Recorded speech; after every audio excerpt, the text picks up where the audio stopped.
Class ওয়ানের এখন দেখো ইতিহাস ক্লাস। আচ্ছা, ইতিহাস বই খোলো, তোমরা দেখো আগের দিন তিনের পাতা খোলো, তিনের পাতায় পৃথিবীর ইতিহাস পড়া দিয়েছিলাম, আশা করছি পড়েছো।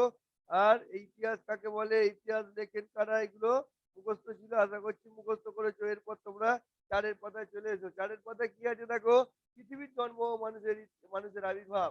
এইখান থেকে তোমরা দাগ নাও। পৃথিবীর বয়স প্রায় 500 কোটি বছর, এইখান থেকে তোমরা দাগ দিয়ে নাও। পৃথিবীর বয়স কত, প্রায় 500 কোটি বছর। প্রথমে পৃথিবীতে কোনো প্রাণীর অস্তিত্ব ছিল না। প্রথমে জলে জন্মালো শ্যাওলা, এই শ্যাওলা থেকে জন্মালো গাছপালা। এরপর পৃথিবীতে জন্মালো নানা ধরনের প্রাণী। আরো বহু বছর পরে পৃথিবীতে বানর জাতীয় প্রাণী জন্মালো। বানরই বহু বছর ধরে রূপান্তরিত হয়ে মানুষের সৃষ্টি হলো। এখানটা ভালো করে পড়বে। এরপর নিচের প্রশ্ন উত্তরগুলো তোমাদের কিন্তু মুখস্থ করতে হবে। কি আছে দেখো, পৃথিবীতে প্রথম প্রাণের আবির্ভাব হয় কবে?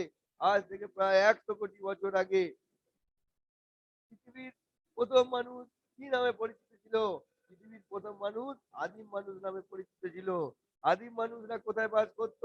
আদিম মানুষরা বনে জঙ্গলে গুহায় ও গাছের কোটরে বাস করত। আদিম মানুষরা কি খাবার খেত? আদিম মানুষরা গাছের ফলমূল আর পশু পাখির কাঁচা মাংস খেত।